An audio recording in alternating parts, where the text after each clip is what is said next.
ஆன்மீக தேடல் நிகழ்ச்சிக்கு உங்களை அன்புடன் வரவேற்கின்றேன்.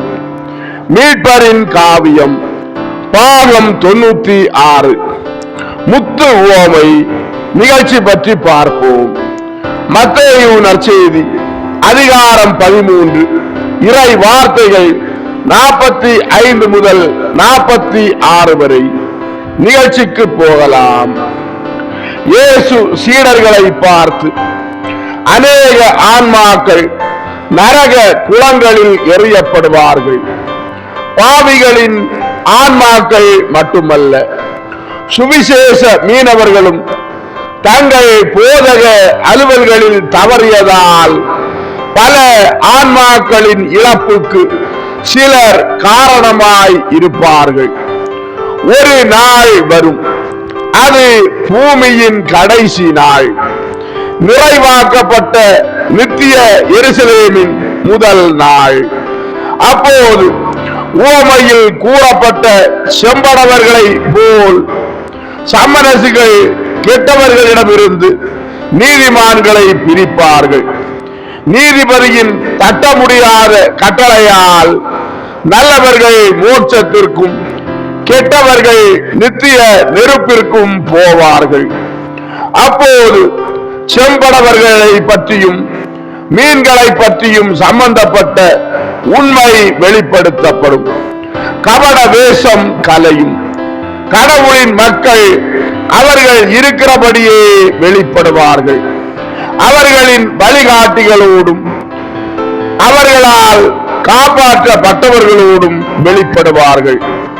அப்போது வெளி பார்வைக்கு ஒரு பொருட்டல்லாதவர்களும் மோசமாய் நடத்தப்பட்டவர்களும் மோட்சத்தில் மிக பிரகாசமுடையவர்களாய் இருப்பதை நாம் காண்போம்.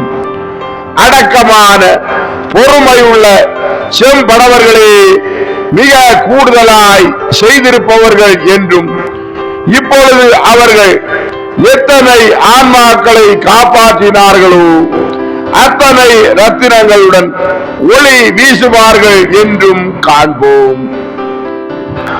ராயப்பர் இயேசுவை பார்த்து, என் சகோதரனா என்று தம் தம்பி பிளவேந்திரரையும் மரிய மதலேனையும் பார்த்தார். பிளவேந்திரர் பேதுருவை பார்த்து, இல்லை சீமோன், இதிலே என் பாகம் எதுவும் கிடையாது, எல்லாம் ஆண்டவரின் வேலைதான் என்றார். பிலிப்பு இயேசுவை பார்த்து, அப்படி என்றால் மற்ற மீனவர்கள், அதாவது சாத்தானுடையவர்கள் மீதி மீன்களை பெற்றுக்கொள்ள போகிறார்களா என்று கேட்டார். இயேசு பிலிப்பை பார்த்து, அவர்கள் மிகச்சிறந்த பெரும் வரப்பிரசாத புதுமைகளை பெற்றுக்கொள்ளக்கூடிய ஆன்மாக்களை கொண்டு போய்விட முயற்சிக்கிறார்கள். அதை செய்வதற்கு தாங்கள் கொடுக்கும் சோதனைகளுக்கு மேலாக அதே மனிதர்களையும் பயன்படுத்துகிறார்கள். ஒரு பாத்திரம் கஞ்சிக்காக தங்கள் பிறப்புரிமையை விற்கக்கூடியவர்கள் உலகில் அநேகர் இருக்கிறார்கள் என்றார். யாக்கோபு இயேசுவை பார்த்து, ஆண்டவரே, உலகத்தின் கவர்ச்சிகளால் ஏமாற்றப்பட தங்களை விட்டுவிடுகிறவர்கள் நிறைய பேர் இருப்பதாக அன்று சொன்னீர். அவர்களா சாத்தானுக்காக மீன் பிடிக்கிறார்கள் என்று கேட்டார். இயேசு யாக்கோபை பார்த்து, ஆம் சகோதரா, அந்த உவமையில் மனிதன் கூடுதலான பணத்தினால் ஏய்க்கப்பட அனுமதித்தான். அந்த பணம் அவனுக்கு அதிக இன்ப சுகத்தை கொடுத்தது. அதனால் ராஜ்யத்தின் கருவூலத்திற்கு அவன் எல்லா உரிமையையும் இழந்தான். ஆனால் இதோ நான் உங்களுக்கு சொல்கிறேன், 100 மனிதரில் 1/3 பாகமானவர்களே பொன் மற்றும் கவர்ச்சிகளின் சோதனைகளை எதிர்த்து நிற்கக்கூடியவர்கள். அந்த ஒரு பாகத்திலும் பாதி பேர்தான் வீர வைராக்கியமாய் எதிர்த்து நிற்கக்கூடியவர்கள்.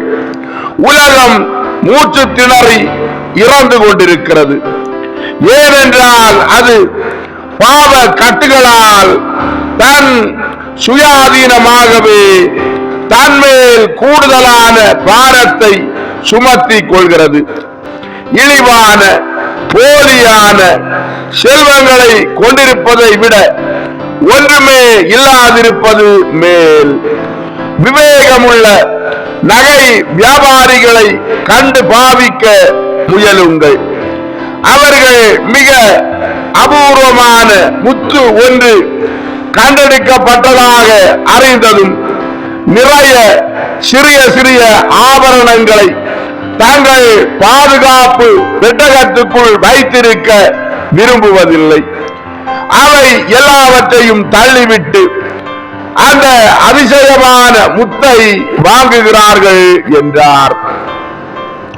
பர்த்தலோமை இயேசுவை பார்த்து, அப்படியானால் உம்மை பின் செல்கிறவர்களுக்கு நீர் நியமித்து கொடுக்கிற போதக அலுவல்களில் வித்தியாசம் இருக்கிறது என்றும் அந்த அலுவல்களை கடவுளின் கொடையாக கருத வேண்டும் என்றும் ஏன் சொல்கிறீர்? மோட்ச ராஜ்யத்துடன் ஒப்பிட்டால் வெறும் அப்ப துண்டுகளாய் இருக்கும் அவற்றையும் நாம் விட்டுவிட வேண்டாமா என்று கேட்டார். இயேசு பர்த்தலோமையை பார்த்து, அவை அப்ப துண்டுகள் அல்ல, அவை ஒரு கருவி. அவைகள் வாழ்க்கையில் மனிதனுடைய குறிக்கோளாக இருக்குமானால் அவை அப்ப துண்டுகள். அதைவிட அசுத்த வைக்கோல் ஆகிவிடும். ஒரு மனித லாபத்திற்காக அந்த அலுவலில் ஈடுபடுகிறவர்கள் அது ஒரு புனித காரியமாய் இருந்தாலும் அதை அசுத்த வைக்கோலாகவே ஆக்குகிறார்கள். மாறாக நீங்கள் அவைகளை கீழ்ப்படிதலோடு மகிழ்ச்சியுள்ள கடமையாகவும் முழு காணிக்கையாகவும் ஏற்றுக்கொண்டால் அவைகளை நீங்கள் ஒரு அபூர்வ முத்தாக மாற்றுவீர்கள். ஒரு போதக அலுவலை எந்த ஒதுக்கீடும் இல்லாமல் நிறைவேற்றினால் அது ஒரு தகன பலியாகும். அது ஒரு வேத சாட்சியம், ஒரு மகிமையாகும். அது கண்ணீர்களை வடிக்கிறது, வியர்வைகளை சொட்ட வைக்கிறது, இரத்தத்தையும் சிந்துகிறது. அதனால் நித்திய அரசுரிமை கிரீடத்தை உருவாக்குகிறது. அன்பார்ந்தவர்களே, ஆன்மீக தேடல் மீட்பரின் காவியம் பாகம் 96 முத்து உவமை நிகழ்ச்சி இதோடு நிறைவடைந்தது. அடுத்த நிகழ்ச்சியில் உங்களை சந்திக்கும் வரை உங்களிடமிருந்து விடைபெறும் உங்கள் ஜான் பிரிட்டோ. ஆன்மீக தேடல் தொடரும். நன்றி.